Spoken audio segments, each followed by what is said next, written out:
किसान साथियों, स्वागत है आप सभी का एक बार फिर से मालवा की खेती यूट्यूब चैनल पे। जैसा किसान साथियों आप जानते हैं कि सोयाबीन की फसल का लगाने का समय आने वाला है, क्योंकि खरीफ सीजन शुरू होने वाला है। प्री मानसून की एक्टिविटी पूरे क्षेत्र में देखी जा रही है और आगामी दिनों में किसान साथियों शीघ्र ही मानसून आपके क्षेत्र में होगा। किसान साथी विभिन्न फसलों की तैयारी कर रहे हैं, लेकिन जहाँ पर सोयाबीन की खेती होती है अधिकतर क्षेत्र में, वहाँ पर किसान साथी इस फसल को लगाने को मजबूर हैं। कारण है इसके ज़्यादा मात्रा में विकल्प उपलब्ध नहीं हैं और जैसा कि आप जानते हैं कि सोयाबीन का बाजार भाव भी ज़्यादा नहीं है, उपज लगातार कम होती जा रही हैं और लागत है वो बढ़ती जा रही है, जिससे किसानों का मोह भंग तो हुआ है। लेकिन किसान साथियों, इस सोयाबीन की खेती को यूँ कह सकते हैं कि ये किसानों के गले की हड्डी बना हुआ है, न तो जिसे उगला जा सकता है, ना निगला जा सकता है। मजबूरनवश किसान भाइयों को इसकी खेती करना ही पड़ेगी, खेत को खाली छोड़कर बैठ तो नहीं सकते। किसान साथियों, लागत कम करके कुछ सावधानियाँ रख के हम उपज को बढ़ा सकते हैं और किसान साथियों, इसके लिए हमें विभिन्न बातों का ध्यान रखना पड़ता है।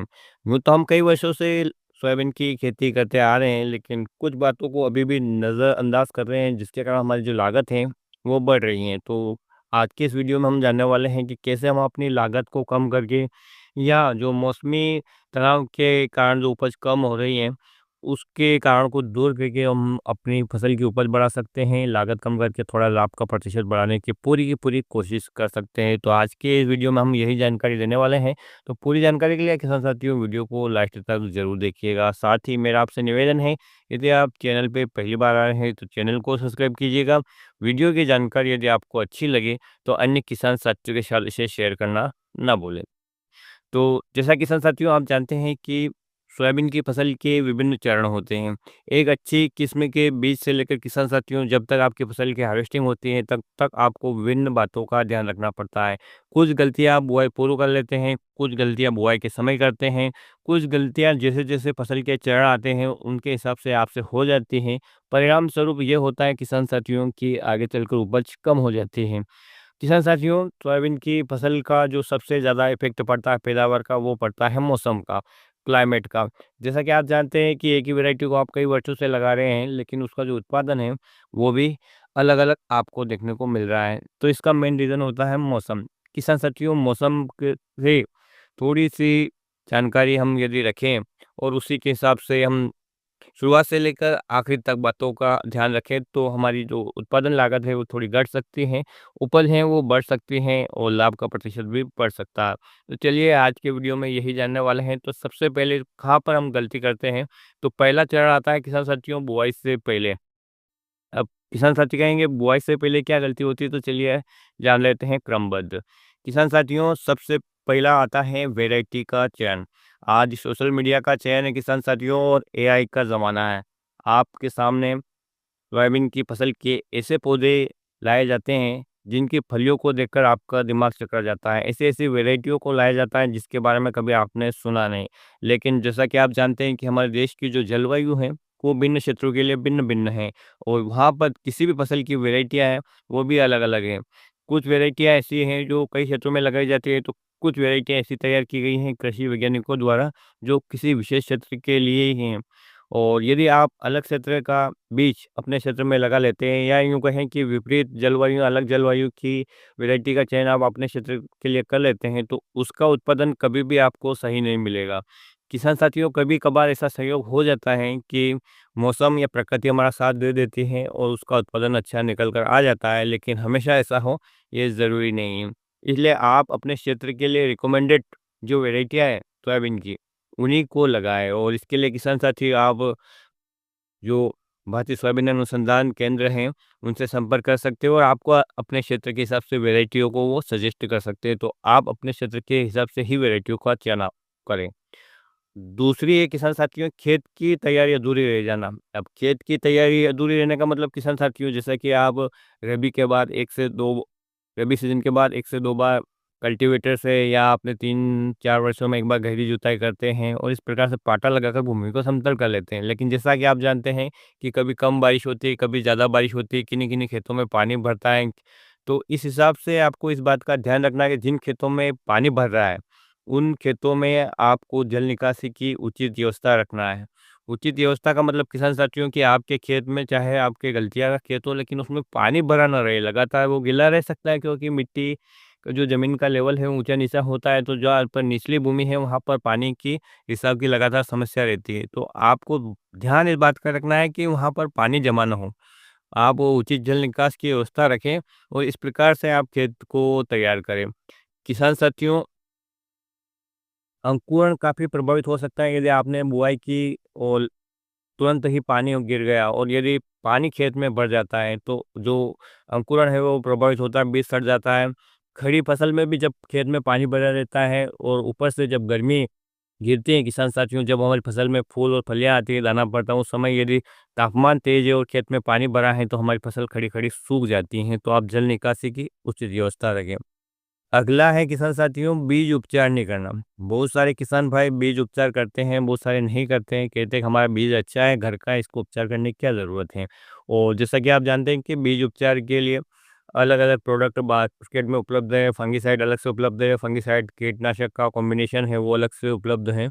और जैसा कि किसान साथियों आपने सुना ही होगा कि सोयाबीन का जो बीज उपचार है वो एफआईआर पद्धति से किया जाता है।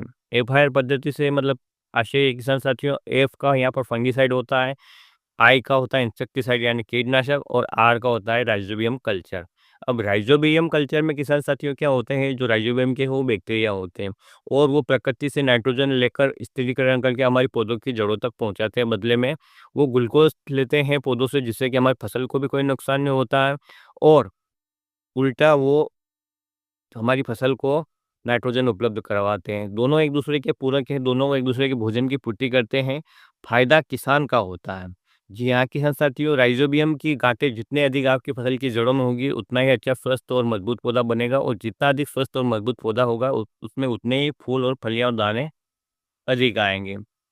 अगला गलती की बात करें किसान साथियों बुआई से पहले की तो वो है कि किसान साथी कई बार जर्मिनेशन टेस्ट नहीं करता है, बीज का अंकुरण टेस्ट नहीं करता है और वो अंदाजे से बीज डाल देता है। तो कभी बीज की मात्रा ज़्यादा हो जाती है, कभी बीज की मात्रा कम हो जाती है। जब बीज की मात्रा ज़्यादा हो जाती है किसान साथियों तो फसल है वो सांगनी हो जाती है, घनी हो जाती है।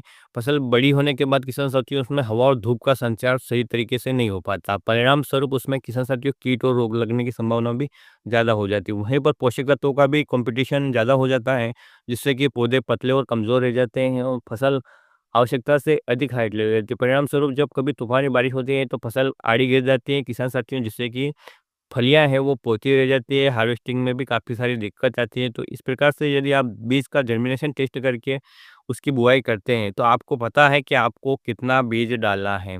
इस बात का आपको ध्यान रखना है।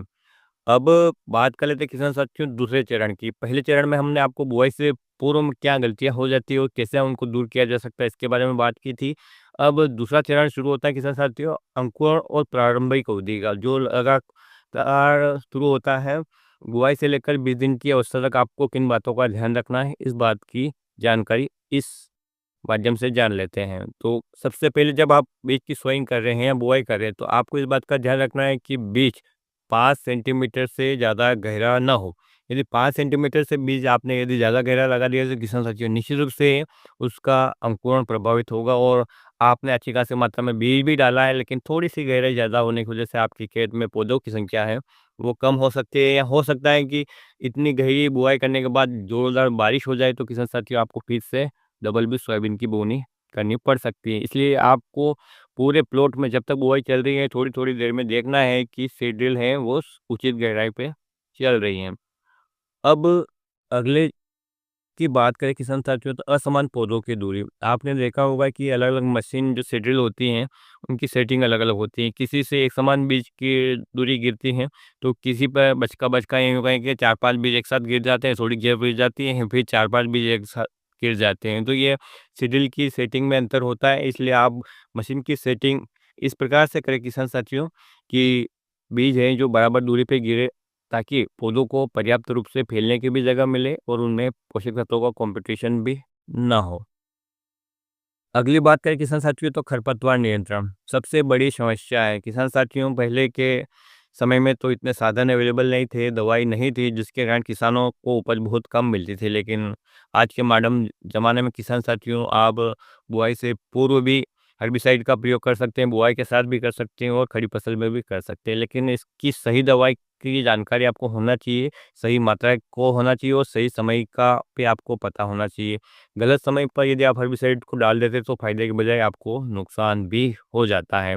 जैसे कि कुछ-कुछ दवाइयाँ ऐसी होती हैं जो 30 दिन की अवस्था से पहले-पहले यूज़ करनी होती है, लेकिन कई बार किसानों को समय ही नहीं मिल पाता हो, जैसे ही 30 दिन की अवस्था आ जाती है तो जो अर्ली वैरायटी है उनमें फूल आने लगते हैं और उस समय भी किसान साथी हर्बिसाइड का प्रयोग कर लेते हैं, जिससे कि कई बार जो सोयाबीन है उसके फूल खराब हो जाते हैं, तो इस बात को आपको ध्यान रखना है।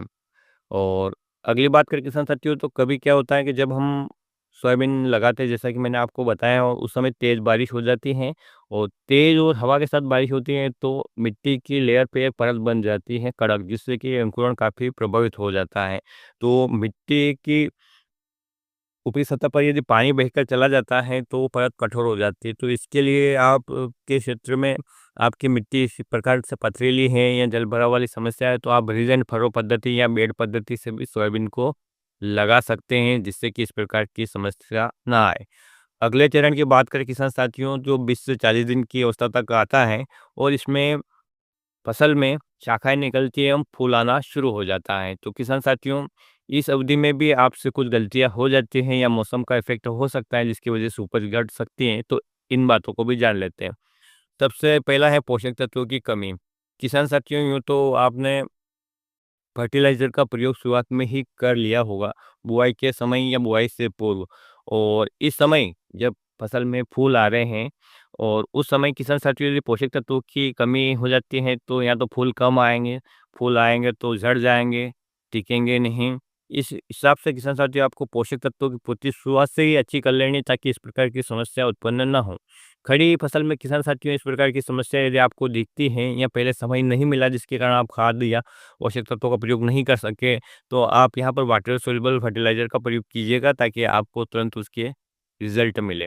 कई बार देखा गया है किसान साथियों की सोयाबीन में बाढ़ रहने की समस्या आती है, तो किसान साथियों सबसे पहला मैं आपको कहना चाहूँगा कि किसी भी सोयाबीन की वैरायटी में बाढ़ रहने की कोई समस्या नहीं है। कभी-कभी क्या होता है इल्लियों का भयंकर अटैक हो जाता है जिसके कारण भी किसान साथियों इल्लियाँ हैं फूल और फूल की कलियाँ खा जाती हैं।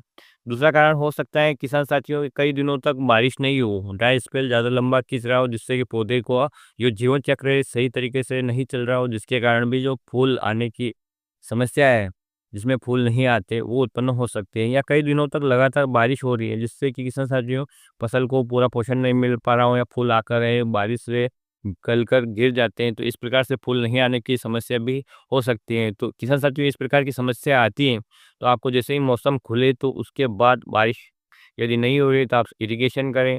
बारिश हो रही है किसान साथियों खेतों से जल निकासी की व्यवस्था रखें और जैसे ही बारिश खुले तो आपको मिक्स माइक्रोन्यूट्रिएंट के साथ एनपीके वाटर सोल्यूबल फर्टिलाइजर का स्प्रे करें तो आपकी फसल में फिर से फूल आने के पूरे चांस रहते हैं।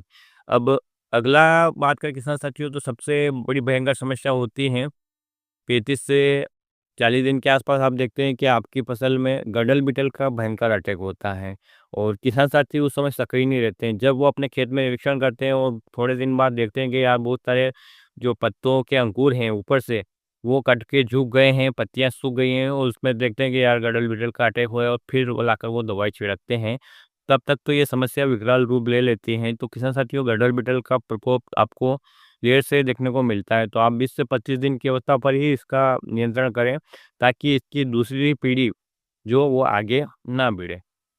अब तीसरे चरण की बात करें किसान साथियों, तो फूल और फली बनने की अवस्था में आपको क्या ध्यान रखना है, वो है 40 से 70 दिन की अवधि। इस अवस्था में फसल काफ़ी बड़ी हो जाती है और किसान खेत में ज़्यादा देख जाकर देखता ही नहीं है कि अब तो फूल भी आ ही गए हैं और फलियाँ बन जाएगी, दाना भर जाए। लेकिन वहाँ पर भी बहुत सारी समस्याएँ जैसा कि मैंने आपको बताया है वो हो सकती है। एक फूल झड़ना, जैसा कि मैंने आपको बताया किसी बीमारी के कारण या लगातार बारिश के कारण या खेत में नमी के कारण भी फूल झड़ सकते हैं। तो आपको खेत में लगातार मॉनिटरिंग करते रहना है जब तक कि आपकी फसल हार्वेस्टिंग के लिए तैयार ना हो जाए, ताकि आपको सही कारण का पता चल सके। यदि बारिश की कमी है तो आप इरिगेशन कर सकें और रोग के लक्षण दिख रहे हैं तो आप दवाई छिड़क सकते हैं, कीटनाशक के आप स्प्रे कर सकते हैं यदि कीटों का अटैक हो। तो इस प्रकार से आपको इन बातों का ध्यान रखना है। जब आप अपनी फसल की मॉनिटरिंग करेंगे किसान साथियों, तभी आपको पता चलेगा। लास्ट अवस्था आती है किसान साथियों, दाना भरना और पकना, जो 70 से 100 दिन के आसपास होता है लगभग अधिकतर वैरायटियों में। तो किसान साथियों, उनमें आपको ये ध्यान रखना है कि नमी की कमी ना हो, कीटों का अटैक ना हो, रोगों का अटैक ना हो। और इस प्रकार से किसान साथियों, शुरुआत से लेकर आखिरी चरण तक यदि आप इन सभी बातों का ध्यान भी रखते हैं और उन्हीं हिसाब से आप कृषि कार्य करते हैं, तो आपकी उपज में काफ़ी इज़ाफ़ा हो सकता है। कई साथी क्या करते हैं कि जब थोड़ी बहुत इल्लियाँ होती हैं, जो कि बहुत ही नेचुरल है या प्राकृतिक है, कि प्रति वर्ग मीटर के हिसाब से यूँ कहें आपके जो कृषि वैज्ञानिक अनुशंसित करते हैं कि 1 मीटर में 2 इल्लियाँ हैं, तब तक कोई नुकसान नहीं है, क्योंकि उन इल्लियों को खाने के लिए मित्र कीट भी मौजूद हैं। लेकिन कुछ किसान भाई इतना अघिते रूप से ज़्यादा एक्टिव होते हैं कि वो 2 इल्ली दिखी नहीं कि दवाई का स्प्रेयर लिए और अपने खेत में छिड़क दें। उससे वो इल्लियाँ तो मर जाएगी किसान साथियों, लेकिन समस्या ये उत्पन्न हो जाएगी कि उन इल्लियों को खाने वाले जो 10 मित्र कीट उस समय आपके खेत में मौजूद थे, वो भी उन इल्लियों के साथ मर जाएँगे। एक बार में आपने कीटों को तो मार दिया, लेकिन दूसरी बार जब इल्लियों को अटैक होगा, तो किसान साथियों, उन इल्लियों को खाने के लिए कोई भी मित्र कीट मौजूद नहीं होगा। परिणाम स्वरूप आपको ज़्यादा दवाई छिड़कनी पड़ेगी, बार-बार छिड़कनी पड़ेगी और महँगी वाली दवाई छिड़कनी पड़ेगी, क्योंकि कुछ इल्लियाँ फिर भी बच जाएगी और उनमें प्रतिरोधक क्षमता उत्पन्न हो जाएगी। परिणाम स्वरूप आपके जो स्प्रे के खर्चे हैं, वो और भी ज़्यादा बढ़ जाएँगे। इसलिए एक आर्थिक हानि स्तर के बाद ही किसान साथियों, आप दवाइयों का छिड़काव करें। और रोग में इस बात का ध्यान रखना है आपको, रोग के लक्षण दिखते ही या अनुकूल परिस्थितियाँ दिखते ही आपको छिड़काव करना है। ऐसा नहीं कि रोग भयंकर आ गया है और उसके बाद आप दवाइयों का स्प्रे करें, तो आपकी लागत भी बढ़ जाएगी, फ़ायदा भी नहीं होगा और नुकसान भी ये हो जाएगी, उपज कम हो जाएगी। तो इन बातों का ध्यान रखते हुए किसान साथियों, आप साधारण तरीके से भी अच्छी खेती कर सकते हैं। तो किसान साथियों, मेरे द्वारा दी गई जानकारी आपको कैसी लगी, कमेंट करके ज़रूर बताइएगा। और यदि आपको वीडियो पसंद आया है, तो अन्य किसान साथियों के हित में इसे शेयर ज़रूर कीजिएगा। फिर मिलते हैं एक नए वीडियो में नई जानकारी के साथ। तब तक के लिए ख्याल रखिएगा आप अपना, अपने परिवार का और अपने पशुधन का। वीडियो देखने के लिए आपका बहुत बहुत धन्यवाद। जय हिंद, जय जवान, जय किसान।